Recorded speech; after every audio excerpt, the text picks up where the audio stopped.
보자.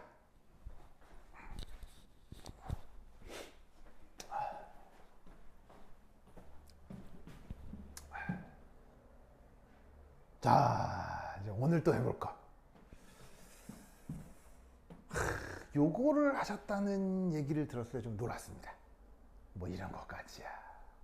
그래서 이제 여러분들한테 이 자료를 하나 나눠드렸거든요. 자료 보이시죠? 보이시죠? 그래서 이게 요렇게 이제 자료들을 이렇게 배부를 했는데, 요게 그 미즐러라고 하는 사람의 그 무기화학 책입니다. 그래서 이 미즐러라고 하는 사람의 무기화학 책에 나와 있는 순서대로 지금 교사가 하고 계시는 것 같아요. 알겠죠? 그래서 그 미즐러라고 하는 사람의 그 무기화학 책에 이 상황이 나오고 있기 때문에 이걸 지금 설명드리려고 하는 겁니다. 무슨 말 알겠죠? 그죠? 요거 보자. 요거 보자. 좋아. 자, 여기서 우선 나와 있는 구조 자체가 좀 특별합니다. 자, 동영? 이런 거 본 적 있어 없어? 별로 본 적 없죠, 그렇죠? 그래서 이게 뭐 FHF 뭐 이런 것도 분자가 되나? 뭐 이런 느낌이잖아요, 그렇죠? 그래서 이게 뭐냐? 그럼 어쩔 수 없이 어타믹 오비탈의 전자 배치를 살펴보면, 자, 수소가 어떻게 되어 있습니까? 1s1, 그죠? 그 다음에 플로린이 요렇게 전자 배치가 될 거란 말이지. 자, 플로린은 최외각 전자가 9개잖아요. 하나, 둘, 셋, 넷, 다섯, 여섯, 일곱, 9개란다. 7개잖아요. 그럼 이렇게 최외각 전자 7개를 이런 식으로 배치하면 구조가 이렇게 될 거다. 이런 말이죠. 무슨 말 알겠죠? 이때 전자 배치 하나를 더 생각해 볼 건데,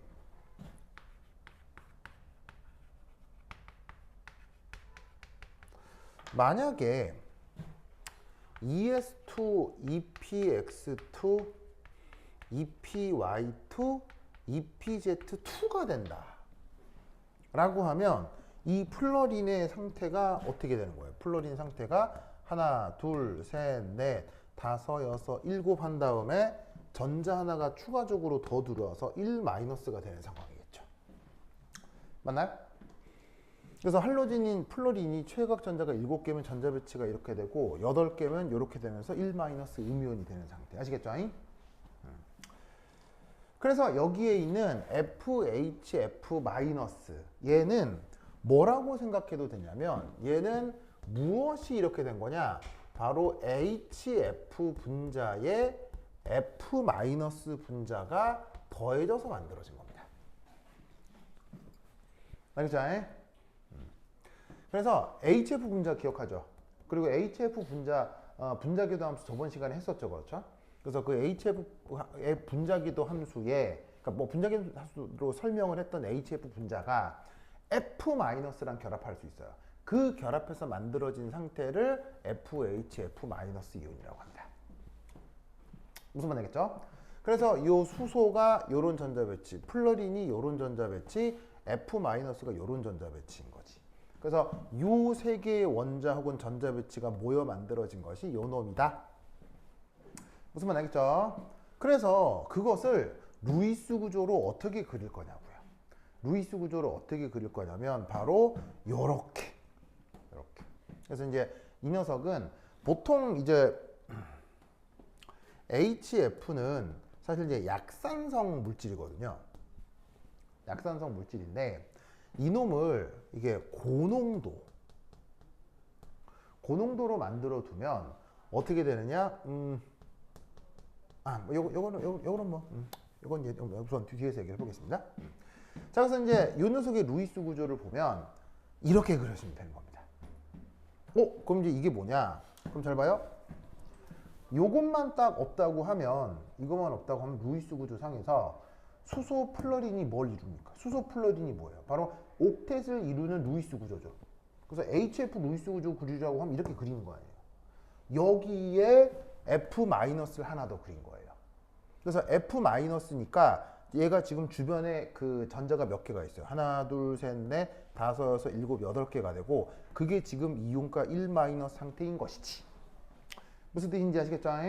그럼 이때 여기에 있는 요 플러린하고 수소하고 플러린 사이에 무슨 일이 벌어지느냐? 여기 수소하고 플러린은 얘는 고전적 공유 결합입니다. 플러린하고 수소 사이에 루이스 구조 그렸을 때 나타나는 짝대기 하나예요. 그리고 이때 요 파란 보조선, 아니 파란색 뭐 생명이야? 자, 이 노란 보조선, 홍영이란다. 홍영이 요즘 살아 있어요? 홍영이 학교에서 뭐 해요? 잘 살아 있어요? 농구도 좀 해요? 걸어 다녀요? 그래? 홍영이 볼 수가 없네. 그래, 알겠습니다. 그래. 자, 동형. 이 노란색이 뭐예요? 수소. 그렇지. 수소 결합 아시겠죠?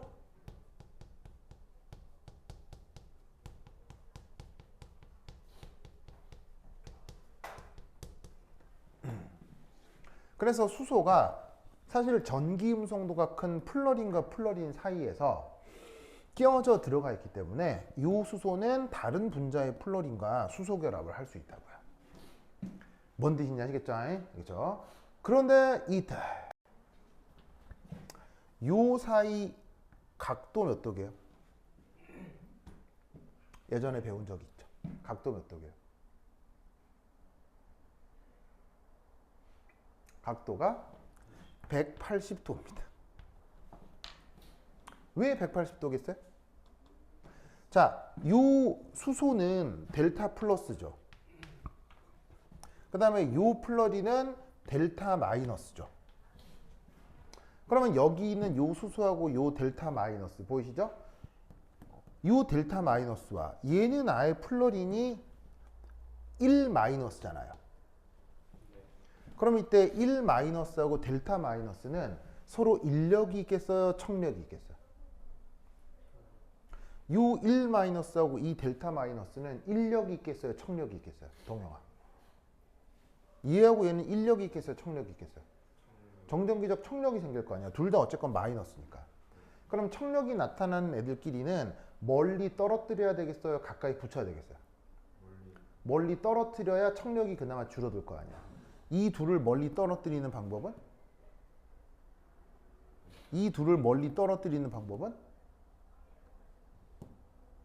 180도. 알겠죠? 그래서 이때 FHF는 구조가 어떻다? 구조가 이런 식으로 리니어합니다. 아시겠죠? 선형적입니다. 그리고 이때 놀라웁게도 이때 이제 그 요쪽 연구를 하던 사람이 깜짝 놀라는 실험 결과가 나타나는데 놀라웁게도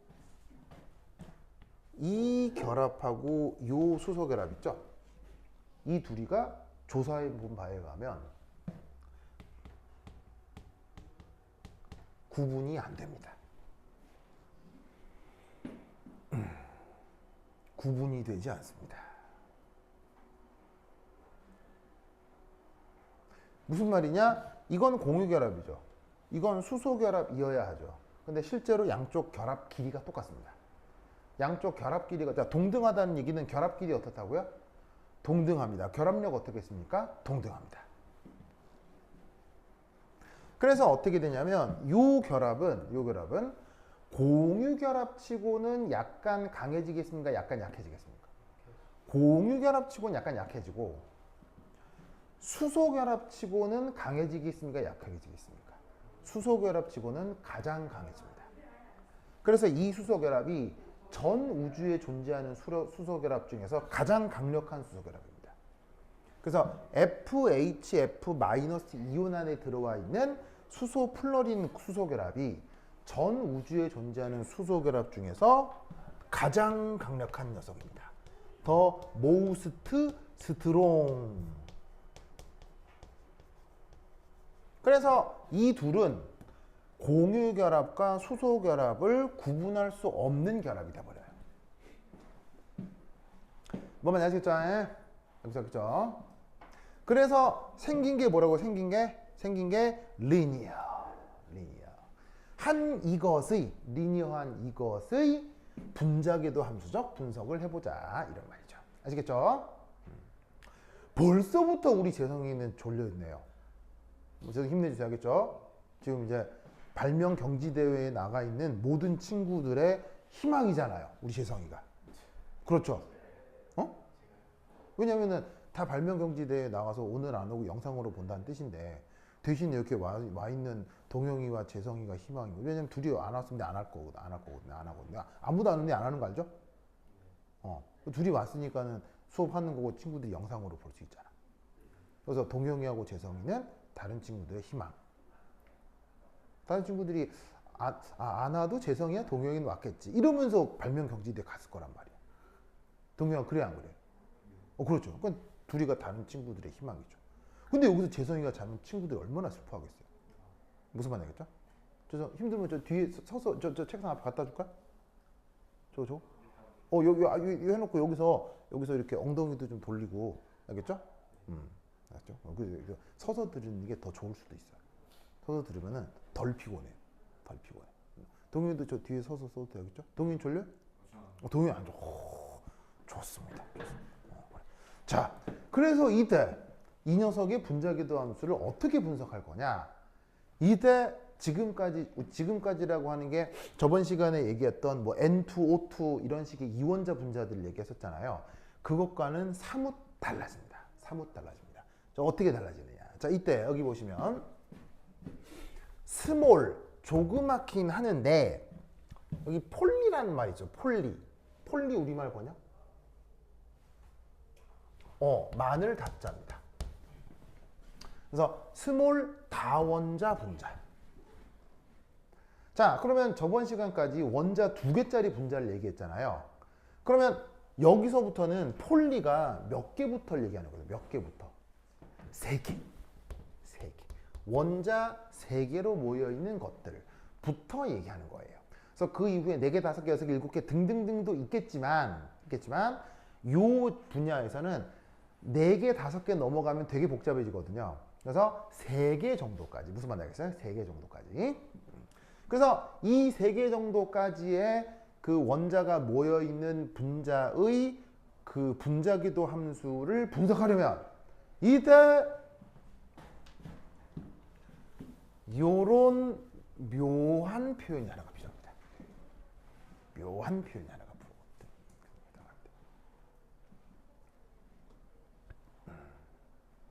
보이시죠? 그래서 다원자 분자의 분자궤도 함수를 분석할 때 필요한 새로운 개념 리간드 그룹 오비탈이라고 하는 것이 있습니다.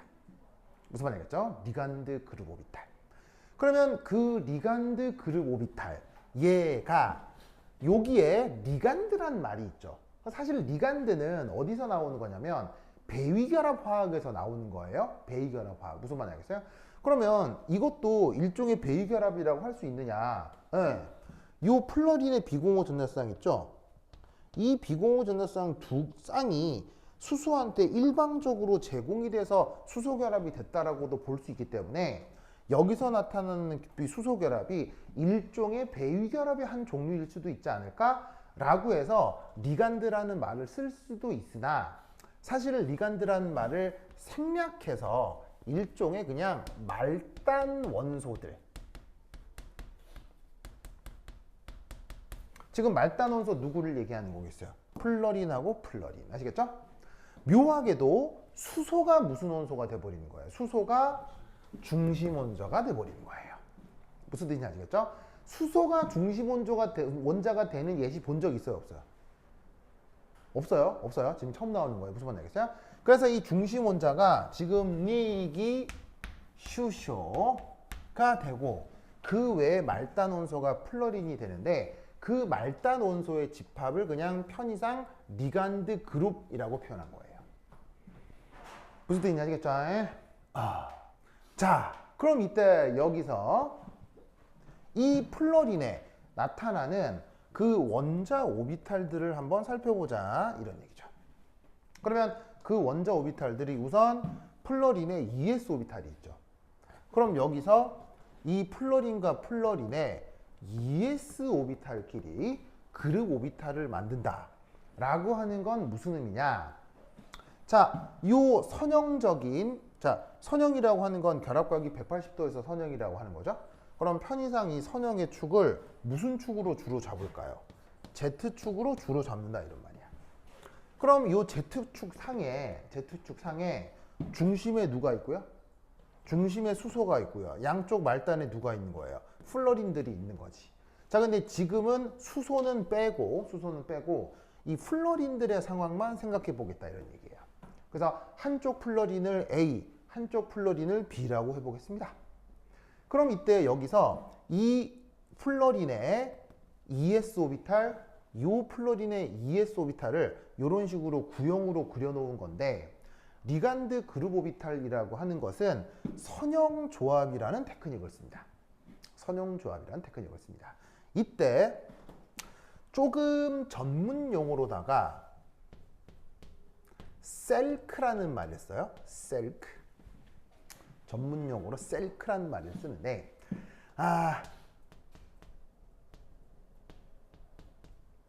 Symmetry Adapted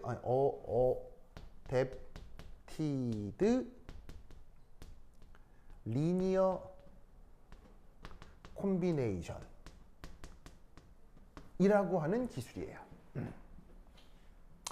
이제 Symmetry Adapted Linear Combination이라고 하는 기술을 줄여서 셀크라고 하는데 이 셀크라는 기술을 활용해서 그 결과를 만들어내는 것입니다.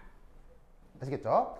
그런데 여기에 시메트리란 말이 나와 있기 때문에 그 구조의 기하학적 대칭성을 요걸 분석해야 돼요. 그런데 이때 뭐가 활용되냐면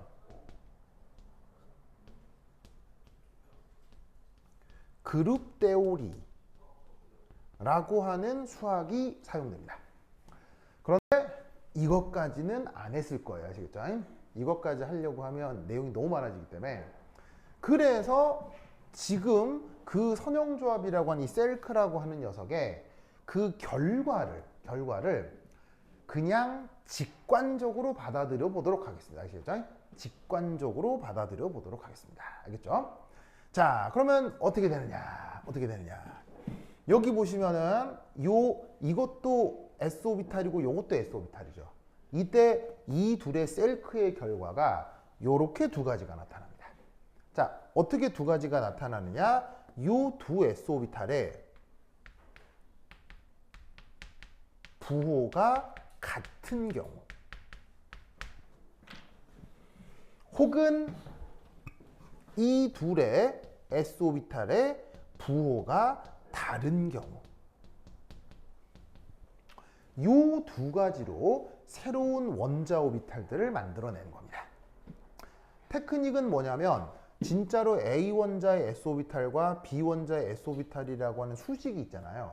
그 수식을 더하기해서 표현하는 겁니다. 그리고 부호가 다른 경우는 두 수식을 빼기로 표현하는 겁니다. 그래서 두 S 오비탈을 한 번 더해서 새로운 원자 오비탈을 만들고 한 번 빼서 새로운 원자 오비탈을 만드는 겁니다. 그러면 S 오비탈이라고 하는 건 부호가 플러스 마이너스 둘 중에 하나잖아요. 그럼 그때 이 두 개를 조합하는 데 있어서 부호가 같은 거 한 번, 부호가 다른 거 한 번. 다른 경우일 수 있나요? 없죠. 무슨 말인지 알겠어요? 그러니까 어떻게 된다? 그룹 디올이라고 하는 선형대수 기하학이에요. 선형대수 기하학인데 그 선형대수 기하학을 적용하지 않더라도 아주 직관적으로 요 둘로 만들 수 있는 기하학적 가능성은 요 두 가지가 있겠다. 그래서 수소를 둘러싼 플러린이 조합되어 나타난 새로운 말단 오비탈들 보시겠어요? 요 말단 오비탈들이 중심 원자 수소랑 상호작용, 예를 들면 보강간섭, 상쇄간섭 그런 것들을 할 수 있겠죠? 그 보강간섭, 상쇄간섭 등을 통해서 어떻게 되느냐? 뭐가 나타날 것이다? 분자기도 함수가 이렇게 나타날 것이다 라고 얘기하고 있는 것이에요. 무슨 말 알겠죠? 됐죠? 됐죠? 여들 구조를 꼭꼭 기억해두시기 바랍니다. 오케이, 됐죠? 됐죠? 그럼 이제 여기에 있는 자, 두 원자 오비탈을 더하기로 표현한 것, 두 원자 오비탈을 빼기로 표현한 새로운 오비탈들이 만들어졌죠? 새로운 오비탈들.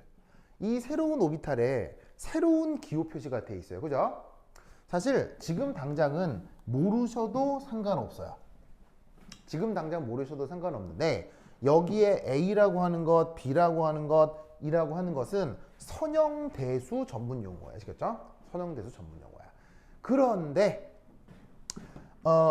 여기서 선형대수 전문 용어에서 여기 있는 A라고 하는 것의 기하학적 의미는 A는 완전 대칭성을 뜻해요. 완전 대칭.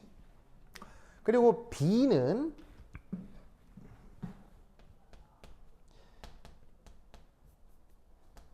면대칭을 얘기해요. 면대칭. 그래서 어떻게 되냐면 똑같이 플러스면 예를 들면 이 녀석을 180도 회전시키면 똑같이 되죠. 회전 대칭도 되고 그 다음에 원점 대칭도 다 가능하죠. 그런 기하학적 성격을 가질 때 선형대수적으로 A 오비탈이라고 얘기를 하는 거고, 얘는 한쪽이 플러스고 한쪽이 마이너스이기 때문에 요런 가상적인 대칭면으로 딱 자르면 양쪽이 대칭이 되죠.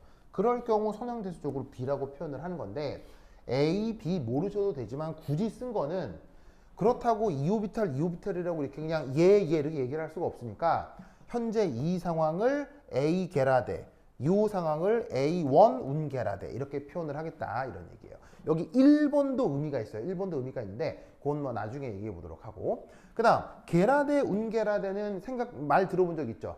게라데 뜻은 뭐예요? 원점 대칭. 그 원점 대칭을 포함하여 모든 대칭이 다 들어있어서 A라고 얘기를 하는 거예요. 아시겠어요? 그 다음에 B는 A가 아닌 걸 또 B라고 해요. 아시겠죠? 그래서 얘 같은 경우 그렇게 표기를 하는데 그 B 오비탈이 지금 운게라데의 면대칭 속성을 갖고 있어서 아래 첨자로 U라고 쓴 거지. 무슨 뜻인지 아시겠죠? 알겠죠? 그래서 현재 요 놈하고 요 놈을 지금 여기에 각각 요래 그려놓은 거예요. 무슨 말 알겠죠? 요래 그려놓은 것입니다. 그래서 플러린과 플러린으로 만들어낼 수 있는 리간드 그룹 오비탈, 요 리간드 그룹 오비탈이 어떻게 된다? 요 놈하고 요 놈 두 개가 지금 이것하고 이것 이렇게 표기가 되어 있는 거예요. 무슨 말 알겠죠? 그런데 그림에서 봅시다. 요 그림에서 에너지 상태가 어때요? 에너지 상태가 별반 차이가 없죠. 에너지 상태가 똑같죠. 왜 똑같냐면 요 중간에 어떤 원소가 있어요? 수소가 있죠. 요 중간에 어떤 원소가 있어요? 수소가 있잖아요. 그래서 어떻게 되냐면 이 중간 수소 때문에 요 오비탈하고 요 오비탈이 오버랩 되는 게 어려워요. 요 오비탈하고 요 오비탈이 오버랩 되는 게 어렵기 때문에 리간드끼리 상호작용을 직접 할 수 없어서 이게 플러스건 플러스 마이너스건 그냥 S 오비탈 두 개의 에너지 준위가 되는 거예요. 그냥 S 오비탈 두 개의 에너지 준위가 되는 거예요. 그래서 이 리간드 그룹 오비탈 끼리는 아직 분자기도 함수가 나타나기 전에는 이렇게 에너지 상태가 같은 거라 이런 얘기인 거죠. 무슨 뜻인지 아시겠죠? 그래서 이제 요 놈이 이제 누구랑 상호작용하는 거겠어요? 중심 원자 수소의 1s 오비탈이랑 상호작용을 하게 될 거다 이런 말이지. 무슨 말 알겠죠? 그러면 이때 저 리간드 그룹 오비탈이 중시 원자 몰리큘러 오비탈과 어떻게 상호작용을 할 것이냐. 자, 이렇게 될 겁니다. 바로 자, 짜자자잔. 여기가 중심 원자 수소의 원S 오비탈입니다. 그리고 여기에 요 Z축이라고 하는 핵간축에 지금 만약 요렇게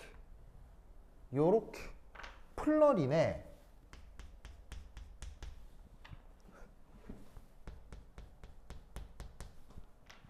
누구를 그린 거냐면 요 놈하고 요 놈이 바로 비원유 대칭성 오비탈을 표현하고 있는 겁니다. 바로 플로린 두 개의 부호가 다르게 나타나는 비원유 대칭 있죠. 뭐 그냥 이거라고 해도 되는데 이거라고 얘기하기에는 좀 그러니까 여기 표기를 한 거예요. 그렇죠? 이 비원유 상호작용을 지금 이렇게 표기를 한 겁니다. 그럼 여기서 어떤 일이 벌어지냐면 잘 봐요. 잘 봐. 자, 수소 1s 오비탈의 부호는 어떻게 표현돼요? 수소 1s 오비탈의 부호는 만약에 플러스라고 합시다. 플러스라고 해봅시다. 플러스면 플러스 만나면 여기서 뭐가 돼요? 보강이죠. 플러스 마이너스 만나면 뭐예요? 상태죠. 혹은 얘가 마이너스라고 해봅시다. 마이너스 만나면 뭐예요? 보강이죠. 마이너스 플러스 만나면 뭐예요? 상태죠. 그럼 이 말은 무슨 말이냐면 수소의 원자 오비탈이 플러스가 됐건 마이너스가 됐건 한쪽이 플러스고 한쪽이 마이너스가 되면 이건 무슨 상호작용이 되는 거겠어요? 바로 넌본딩 상호작용이 되는 거예요.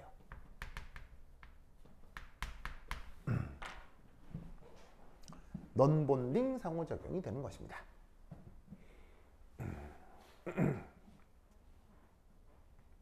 뭐면 아시겠죠? 넌본딩 상호작용이 되는 것입니다. 그 넌본딩 상호작용을 여기에 넌본딩이라고 여기 표기하고 있는 거예요. 예, 비원유 오비탈. 그래서 비원유는 이 상황의 기하학적 상황을 표현하는 선형대수 용어인데 그 기하학적 상황이 분자궤도 함수를 이루었을 때 만들어지는 분자 오비탈을 표기하는 방식이기도 하는 거예요. 그래서 이 오비탈은 비원유 오비탈이에요. 비원유 오비탈이 여기서 나타나는 넌본딩 상호작용을 얘기하고 있는 거예요. 무슨 말인지 알겠어요?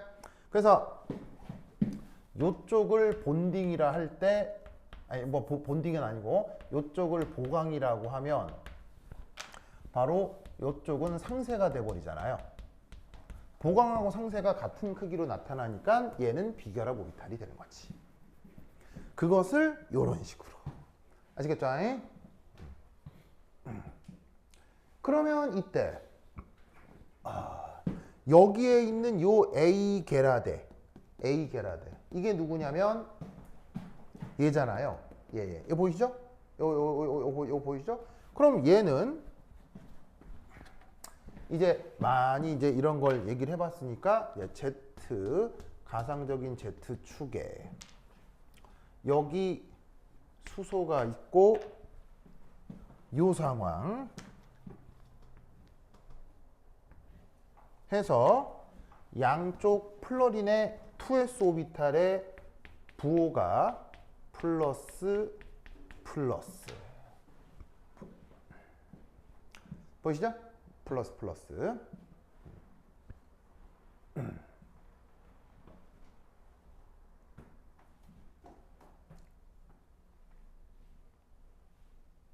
됐죠?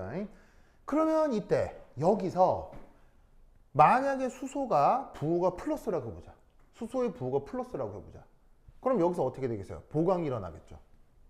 만약에 마이너스라고 해보자. 상세 다 일어나겠죠. 이해하셨어요?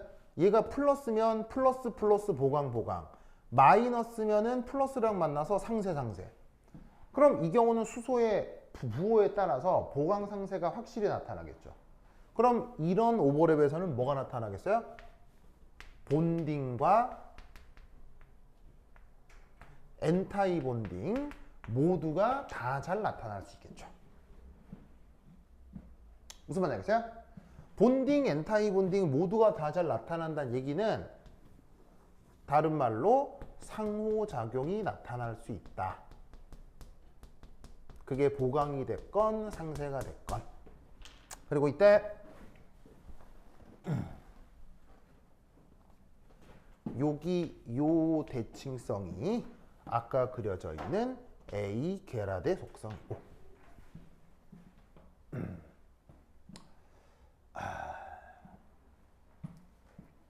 됐나요?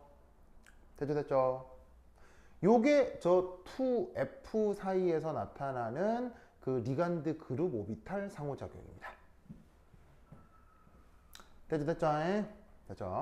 자, 요 됐어요? 됐죠? 고다음. 여기 넘버링을 해서 요거를 사이에서 플러스 1 2에 FF키라 ESF 됐어. 자, 됐죠? 자, 고다음. 자, 여기 지운다. 자, 요 상호작용 기억해요. 자, 여기 지운다. 지우자. 자, 두 번째 이.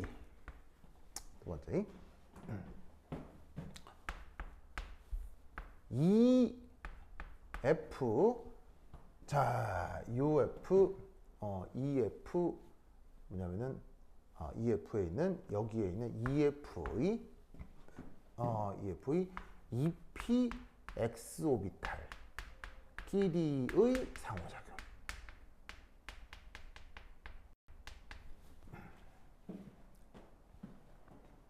자, 이 플러린 같은 경우는 어떻게 되냐면 EP 오비탈도 나타나죠. 그렇죠? EPX 오비탈.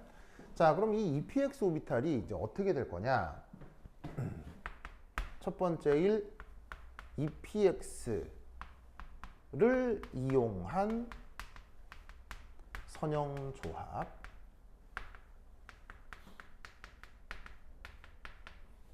자, 그 EPX를 이용한 선형 조합. 자, 어떻게 되는지 한번 보자. 자, 어디를 지울까? 셀크는 이제 필요가 없고, 그 다음에 B1U도 당장은 필요가 없고, 그 다음에 이것도 당장은 필요가 없고.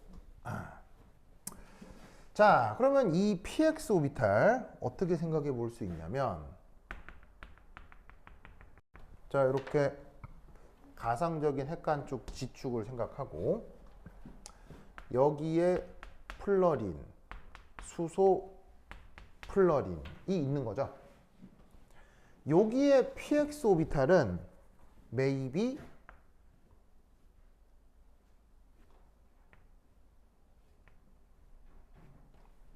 이렇게 있는 거라고 생각을 해보자.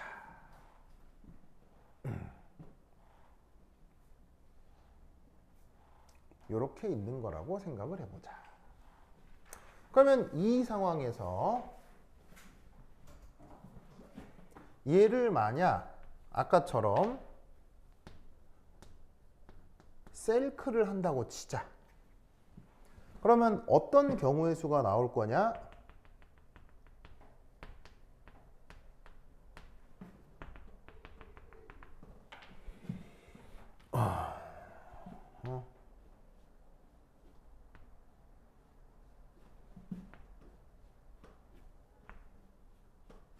자, 여기서 p 오비탈이라고 하는 건, 그러니까 예를 들어서 여기를 지축이라고 하면 이렇게 뻗어 놓은 축을 지금 x축이라고 보는 거지. 아시겠죠?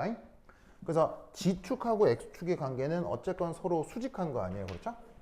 그럼 여기가 지축이면 수직한 x축이 있을 거고, 뭐 y축은 어디에 있겠어요? y축은 여기에 또 수직하게 있겠지. 무슨 말인지 알겠죠? 그래서 x축으로 뻗어 있는 px 오비탈, EPX 오비탈인데 그 EPX 오비탈은 어떻게 돼? 함수값의 부호가 한쪽이 플러스면 반대쪽이 마이너스가 되잖아요. 그죠? 그리고 한쪽이 플러스면 반대쪽이 마이너스가 되고, 마찬가지로 또 한쪽이 플러스가 되면 반대쪽이 마이너스. 한쪽이 마이너스가 되면 한쪽이 플러스가 되는 거지.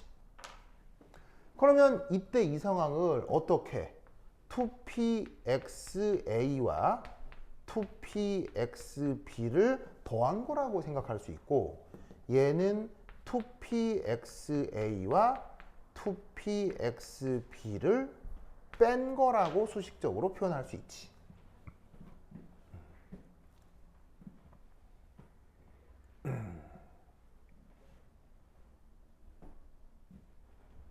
무슨 말 알겠죠?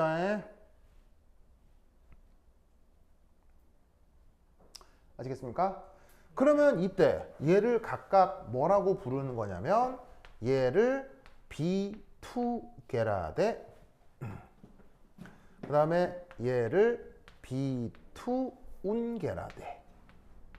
라고 대칭성을 표현하는 거예요. 여기서 이제 게라데의 뜻이 뭐예요? 원점 대칭이죠. 그러면 수소가 있는 이 자리를 원점이라고 가정을 하면 x, y, z하고 마이너스 x, y, z 함수값이 같아지죠. 그래서 원점 대칭이 돼서 이게 게라데 상호작용이고, 보시다시피 여기에 있는 요 놈이 운게라데 면대칭 상황이 되는 거죠. 그럼 보시다시피 여기서 플러스 마이너스니까 이 사이에 대칭면이 있을 거 아니에요. 요 딱 가르는 대칭면이 있을 거 아니에요. 그래서 이렇게 더하기로 표현된 게 비대칭성 원점 대칭이 되는 거고, 요것도 비대칭성 게라데라고 지금 표현을 하고 있는 거야. 알겠죠? 그런데 이 경우 요 사이에 이제 어떻게 되겠어? 이제 요렇게 뭐가 들어갔어? 요 사이에 뭐가 들어갔어? 수소의 원S 오비탈이 여기에 들어가게 될 거 아니야. 무슨 말인지 알겠어요? 그럼 잘 봐. 수소가 잘 봐. 여기 있잖아. 수소가 편의상 수소가 원S 오비탈이라고 하자. 아니, 수소의 원S 오비탈이 플러스 사인이라고 하자. 그럼 요 중심의 수소가 구형의 원S 오비탈이 들어갈 건데, 수소의 오비탈을 플러스라고 가정하면 플러스 보강, 플러스 마이너스 상세, 넘번딩이죠? 플러스 보강, 플러스 마이너스 상세, 넘번딩이죠? 이렇게 돼도 수소의 원S 오비탈이 플러스라고 하면 플러스 보강, 플러스 마이너스 상쇄, 넘번딩이죠? 플러스 보강, 플러스 마이너스 상쇄, 넘번딩이죠? 바로 대칭성 문제 때문에 넘번딩이 되는 겁니다.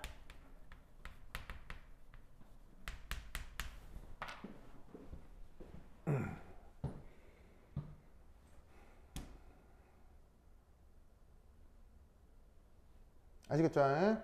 대칭성 문제에 따라 넘번딩이 되는 겁니다.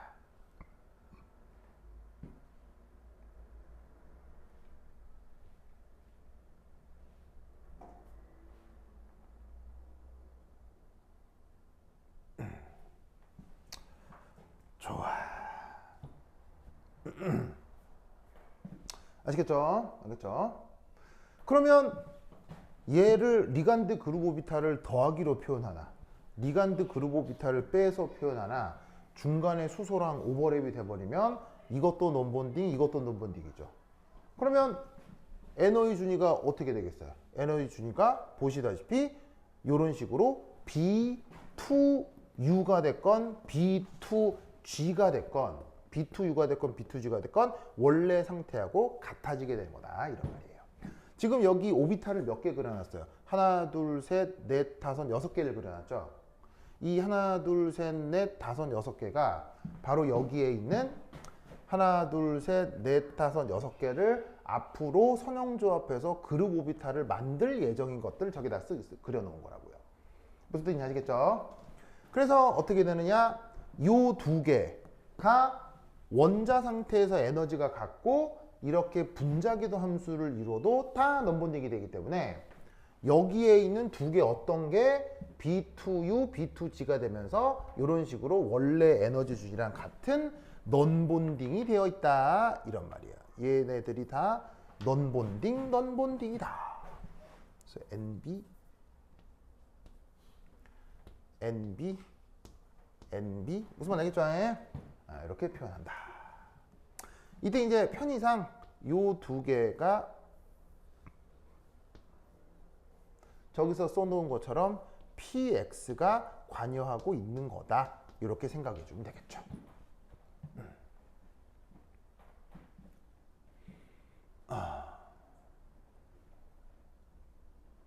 됐죠? 됐죠? 오! 그러면 이때 저 보세요. 밑에 봐봐. 봐봐.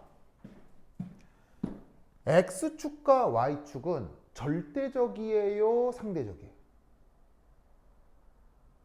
X축하고 Y축은 절대적이에요? 상대적이에요? 상대적일 뿐이죠. 만약에 내가 얘를 탁 부여잡아가지고 휙 돌리면 어떻게 됐어? 휙 돌리면 X축을 Y축으로, Y축을 X축으로 뭐냐면 대칭 이동시킬 수 있는 거지. 통째로 잡고 이렇게 돌리면 Y축을 X축이라고 생각해도 되잖아. 오, 그러면 세 번째 이 두 개 플러린의 EPY끼리의 상호작용 어떻게 되겠습니까? 이 상황하고 다르겠어요? 매우 비슷한 상황이 벌어지겠어요?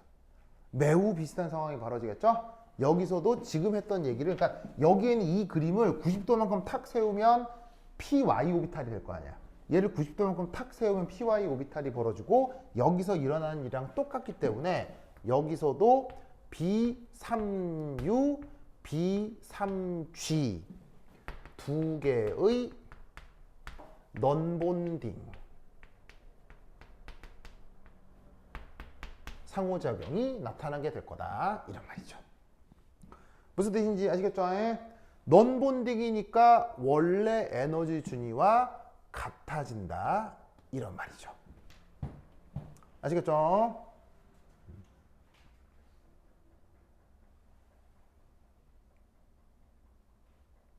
됐나요? 됐죠? 자, 그러면 이때 이제 여기 줄게요. 여기 준다. 여기 준다. 지우자.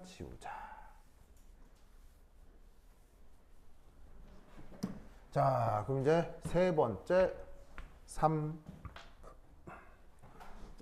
했으니까 네 번째 4. 자, 4는 뭐냐?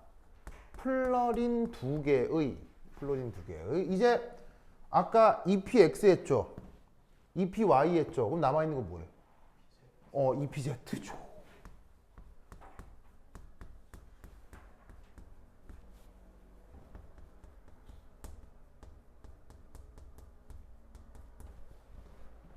첫 번째 EPZA, EPZB의 셀크 EPZA, EPZB의 셀크. 자, 어떻게 될 거냐? 자, 얘는 뭐 이제 요 그림도 지워도 되겠죠? 요 그림도 지워도 되겠죠? 자, 지우자.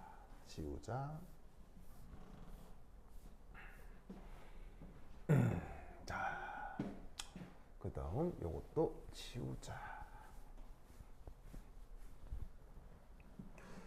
자, 그럼 이제 여기에 G축. 자, 요렇게 플러린 A, 여기 수소 플러린 B가 G축으로 향하고 있네요. 보이시죠? 자, 그럼 여기에서 얘가 셀크를 한다면 자, 어떤 일이 벌어지겠느냐? 뭐, 요 밑에다가 써볼까요? 조금. 여기서 이제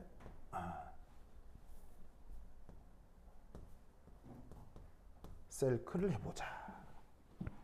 그럼 여기서 어떻게 될 거냐?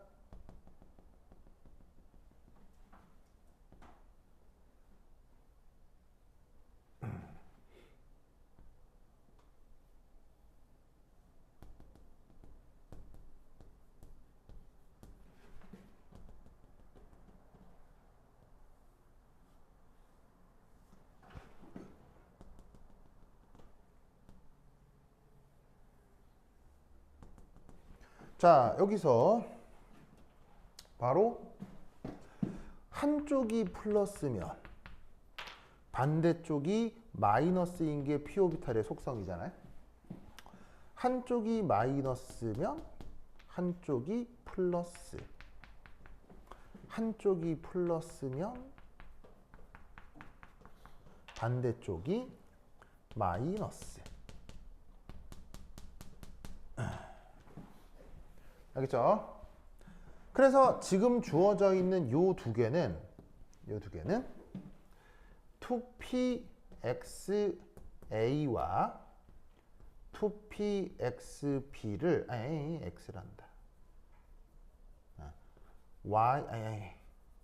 z를 빼서 표현한 거라고 할 수 있고, 요 둘은 2pza와 2pzb를 더해서 표현하는 거라고 생각할 수 있겠죠. 무슨 말 알겠죠? 알겠죠? 이때 이 결과 어떤 일이 벌어지느냐? 얘는 원점 대칭이 됩니다. 맞나요? 이 경우는 뺐을 때 원점 대칭이 되는 거 알겠죠? 요놈 부호하고 요놈 부호 방향이 다르잖아요. 그랬더니 어떻게 되냐면 이 핵에서 동일 거리가 되면 함수값 부호가 같은 그런 원점 대칭 효과가 나타나는 거고, 빼버리게 되면 이때는 면대칭 효과가 나타나죠. 그래서 이때 이 녀석은 운계라대 대칭성을 갖게 된다, 이런 얘기입니다. 무슨 뜻인지 아시겠죠? 그래서 독립적이었던 두 pz 오비탈을 한 번은 더하고 한 번은 빼서 또 리간드 그룹 오비탈을 만드는 거예요. 이렇게 표현해주는 기술적 테크닉을 셀크라고 한다, 뭐 정도만 말을 알아두시면 되겠습니다. 자, 이때 중시원자 수소하고 몰리큘러 오비탈이 어떻게 만들어지겠느냐? 자, 보자. 우선 첫 번째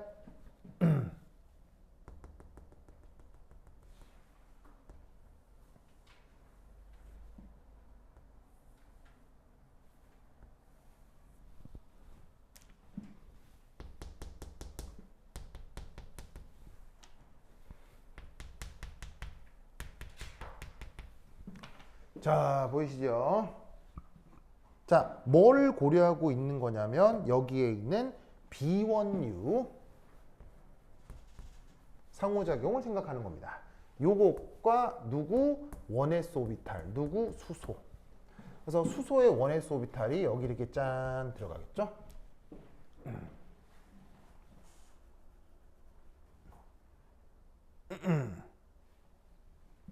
됐죠?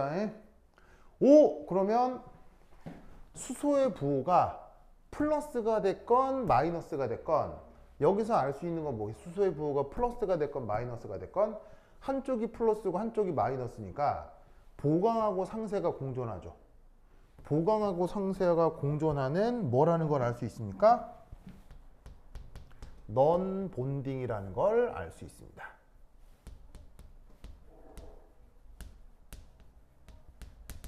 그래서 지금 여기서 나타나는 비원유 대칭성은 넌본딩입니다. 알겠죠? 넌본딩입니다.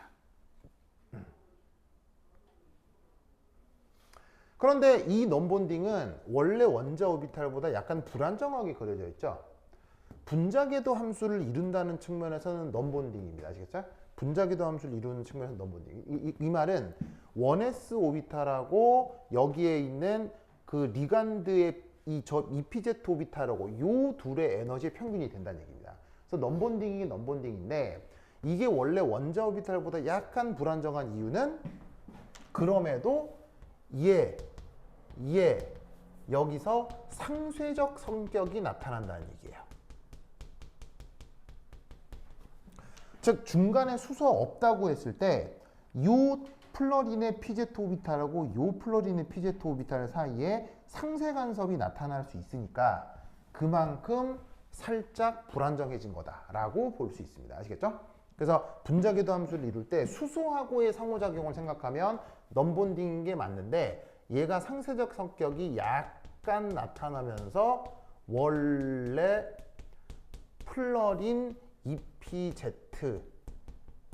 EPZ보다는 살짝 불안정해진 겁니다.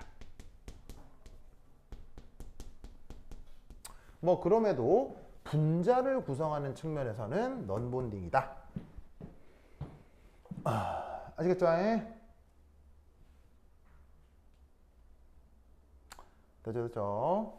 요 늘리 구조를 꼭꼭 기억해 두시기 바랍니다. 오케이, 됐다. 이때 이제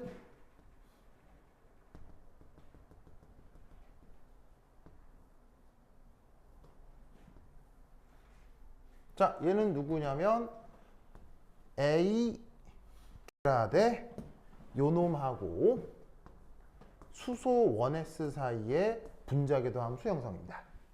A 게라데의 셀크 결과는 플러스 마이너스 여기에 수소 1s 오비탈이 요렇게 들어가는 거죠. 되십니까?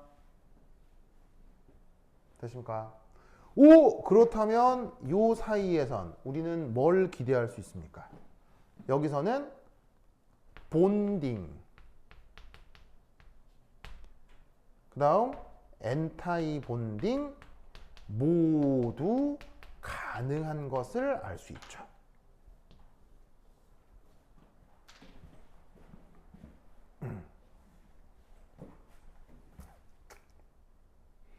됐죠? 본딩, 엔타이 본딩 모두 가능하다라는 걸 알 수 있습니다. 그래서 어떻게 되느냐? 여기에 있는 수소의 부호가 만약 플러스면 플러스 모두 보강이 되는 거고요. 마이너스가 되면 상쇄상승이가 돼서 이 수소 1s 오비탈과 AG 요 그룹 오비탈 사이의 상호작용으로 본딩, 엔타이 본딩이 모두 다 나타날 수 있습니다.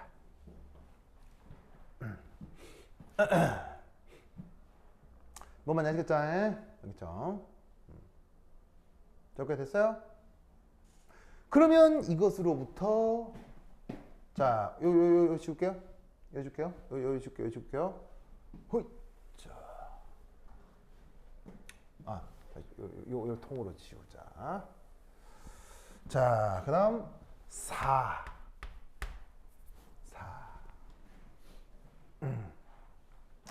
그러면 이 경우 가능한 본딩 혹은 엔타이 본딩.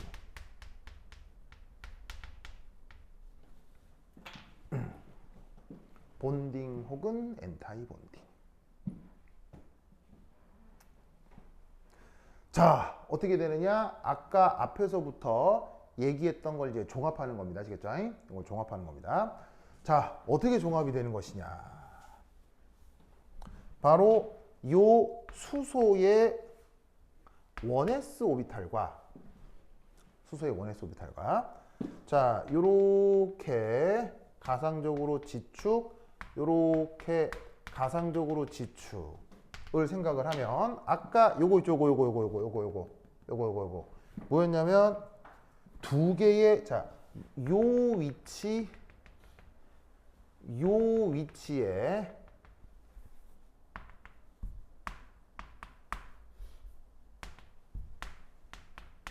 플러린 A, 플러린 B, 그 다음에 요 위치에 수소가 있는데 아까 그렸던 오비탈 중에서 요거 있죠, 요게 요렇게 그려진 요 A 게라데 오비탈이죠. A 게라데 오비탈. 그 다음 이놈은 요렇게 그려진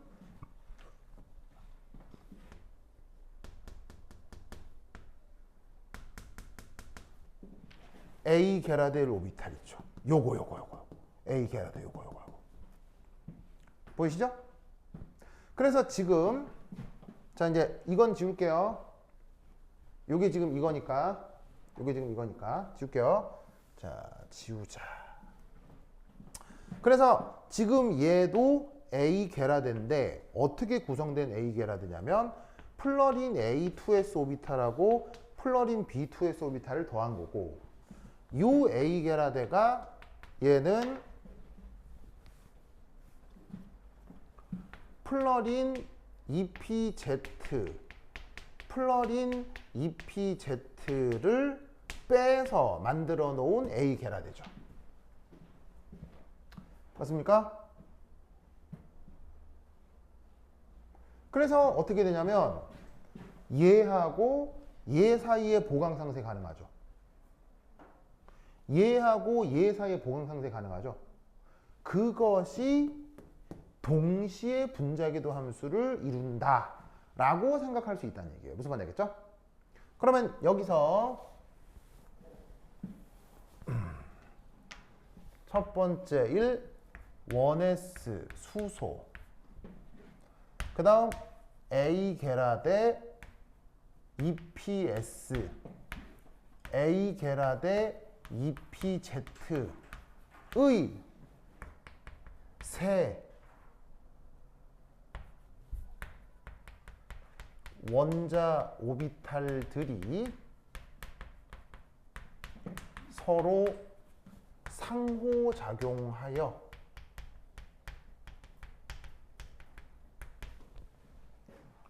몇 개의 NO 형성이 일어나겠습니까? 자, 저번 시간에 항상 얘기했던 거 넘버 오브 AOs하고 넘버 오브 MO의 개수가 항상 같아야 된다고 했었죠? 이거 원자 오비탈이죠. 이것도 원자 오비탈이 아시겠어요? 뭐냐면 그냥 원자 오비탈 두 개를 더하기를 한 거기 때문에 이것도 그냥 원자 오비탈이에요. 이것도 새로운 원자 오비탈일 뿐이에요. 그런데 그 말단 원자 오비탈과 무게중심에 있는 원자 오비탈 이 세 개를 선형조합을 해서 새로운 분자궤도 함수를 만들면 그때 여기에 나와 있는 요 개수하고 여기에 나와 있는 이 개수가 반드시 일치해야 된다 라고 얘기를 했다 이런 말이에요. 무슨 말인지 알겠어요? 그게 뭐겠어요? 알겠죠? 요 세 개를 뜻하는 것입니다. 무슨 말인지 알겠어요? 그래서 세 개의 A 게라데 대칭성의 새로운 MO가 만들어지게 된다.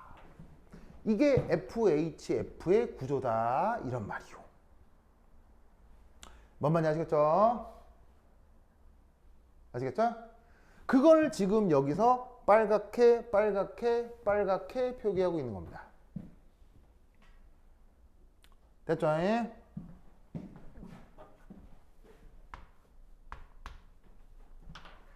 그래서 얘는 수소의 아토믹 오비탈이고 됐죠? 그래서 이때 리간드 그룹 오비탈이 총 몇 개가 있어요? 하나, 둘, 셋, 넷, 다섯, 여섯 개가 있잖아요. 그 리간드 그룹 오비탈 하나, 둘, 셋, 넷, 다섯, 여섯 개 중에서 보시다시피 A 게라데 속성을 갖는 게 몇 개가 있다는 뜻이에요. A 게라데 속성을 갖는 게 요렇게 두 개가 있다.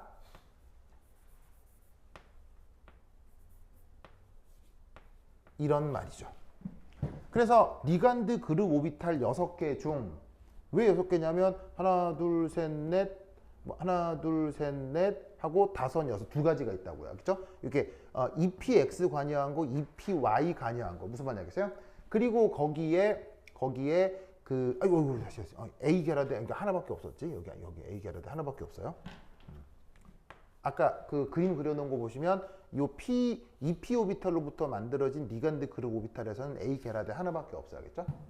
그래서 그 A 게라드가 여기에 있는 요 A 게라드하고 여기에 있는 이 A 게라드 요 놈하고 요 놈이 1s 오비탈이랑 상호작용을 해서 하나, 둘, 세 개가 만들어질 거다 이런 얘기예요. 요 A 게라드가 저기서 얘기하는 EPZ로 만든 A 게라드고요. 요 A 게라드가 ES 오비탈, 플러린의 ES 오비탈로 만들어진 A 게라드 오비탈이 된다는 얘기죠. 그래서 플러린의 ES 오비탈로 만들어진 A 게라드의 리간드 그룹 오비탈, 플러린의 EP 오비탈들로 만들어지는 A 게라드 오비탈이 여기에 있거든. 요 두 개가 얘랑 상호작용을 해서 새로운 분자궤도 함수 하나, 둘, 세 개를 만든 것이다.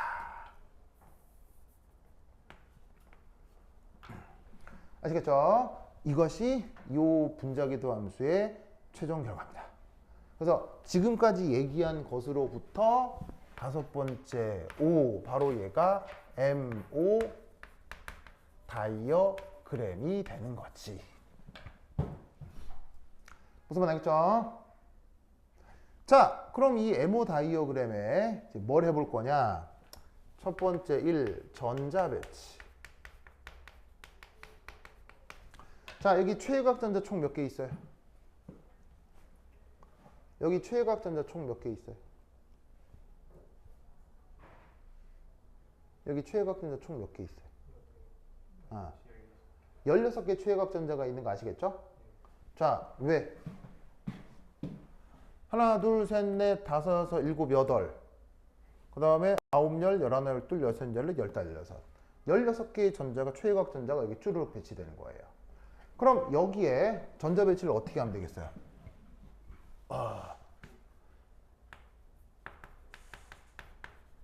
최외곽 전자가 총 16개가 있기 때문에 16개 전자를 밑에서부터 위로 쭈르륵 채워주시면 되는 거죠.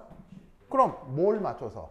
파울리, 베타올리와 훈투룰에 입각해서 아래쪽에서부터 최외곽 전자 16개를 배치하면 된다고요. 그러면 하나, 둘, 셋, 넷, 다섯, 여섯, 일곱, 여덟, 아홉, 열, 열하나, 열둘, 열셋, 열넷, 열다, 열여.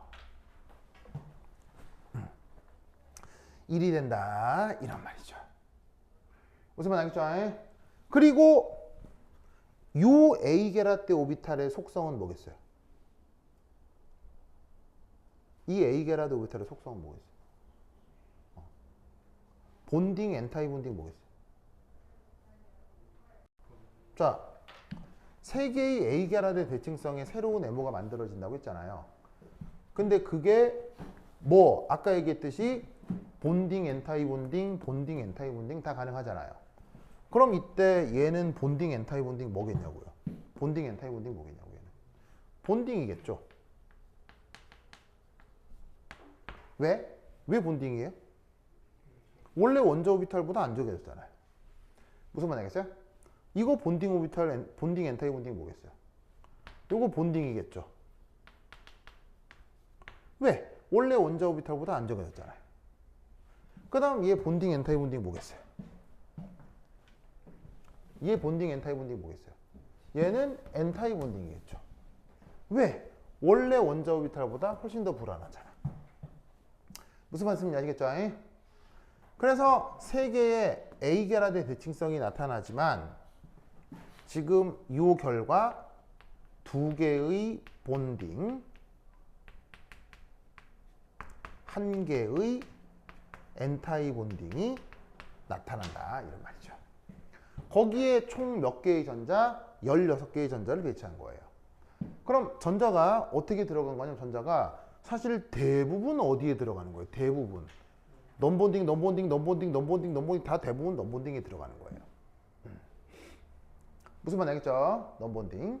자, 그럼 이때 여기서 이 상황에서 두 번째 이 BO 어떻게 계산하겠어요? BO 결합차수 어떻게 계산할 수 있냐면 2분의 본딩 오비탈에 있는 전자를 다 더하시면 되죠. 본딩 오비탈 전자 총 몇 개 있어요? 4개 있죠? 4. N타입 본딩에 있는 전자는 결합차수와 무관하죠. 계산하면 뭐가 되겠어요? 2. 이게 무엇과 관계가 있습니까? 결합차수가 2가 된다는 게. 바로 수소를 중심으로 결합이 2개가 있다. 무슨 말 알겠죠? 그거를 보여주는 실험 결과, 보여주는 분석 결과라는 얘기예요. 그래서 수소를 중심으로 여기에 공유결합과 여기에 수소결합이 사실 실제적으로는 구분이 안 된다고 했잖아요. 구분이 안 되니까 여기 있는 수소결합도 하나의 일종의 공유결합적 성격으로 본다면 이 공유결합과 이 공유결합을 분자궤도 함수에서 저렇게 분석을 할 수 있다. 이게 FHF- 이온의 최종 해석입니다. 이걸 다른 반에서 했다고 하는데 이걸 교사가 이렇게 나처럼 친절하게 해주셨을까요? 하여튼 상황이 이렇다. 무슨 말 알겠죠? 그렇죠? 그리고 마지막 자 여기 줄게요. 여기 줄게요.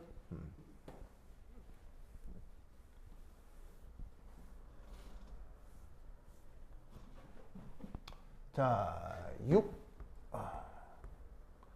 HF 수용액의 성격 1. 이 HF는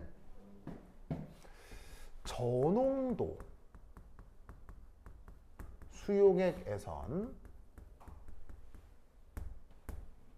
약산입니다. 자, HF가 강산이란 말 들어본 적 없죠? 약산 맞고요. 아시겠어요? 근데 놀라웠게도 이 HF는 고농도, 자, 그럼 이제 어떻게 되느냐? 그럼 잘 봐. 저농도 수용액이니까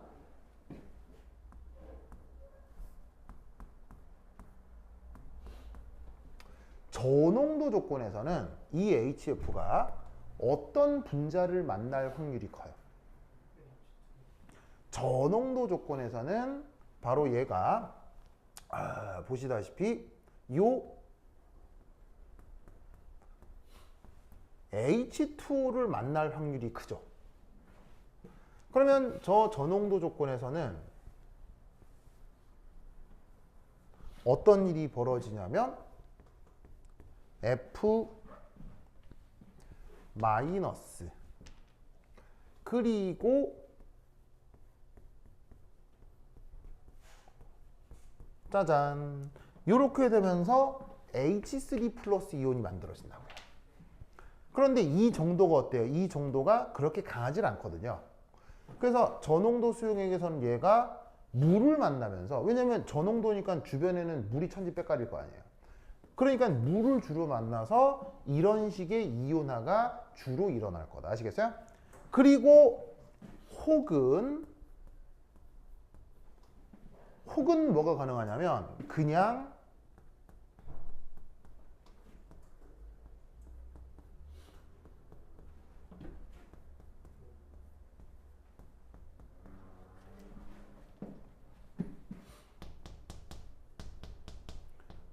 뭐겠습니까 이게? 수소결합이요.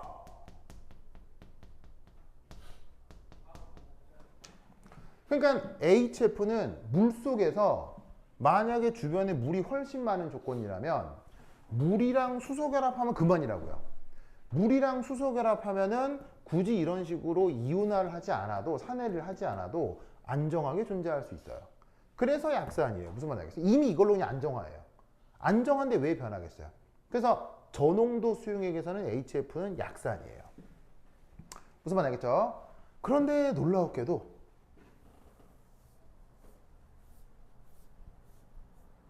이 HF는 고농도가 되잖아요. 여기선 강산이 됩니다. 뭐처럼? 황산만큼 강산이 됩니다. 희한하죠. 농도에 따라서 사내리의 정도가 달라지는 게 이 HF입니다. 그래서 어떤 일이 벌어지느냐, 고농도면 이제 HF가 누구랑 만날 가능성이 큽니까? 고농도면 누구랑 만날 가능성이 큽니까? 지들끼리 만날 가능성이 커지죠. 그러면 이때 어떤 일이 벌어지냐면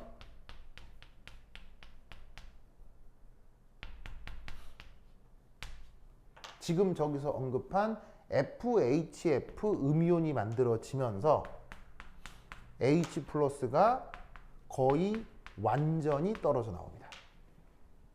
이게 가능한 이유가 여기서의 수소 결합이 매우 강력한 하이드로진 본딩이 나타나기 때문이에요. 그래서 이 구조가 매우 독특한 거죠. 이 단위가 아주 독특하다고요. 어떻게 독특해요?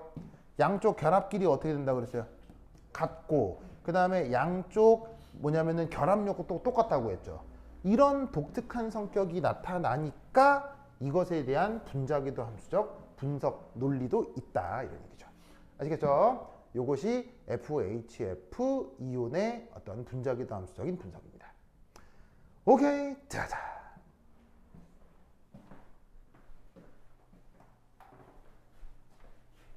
오, 너무 많이 찍었어.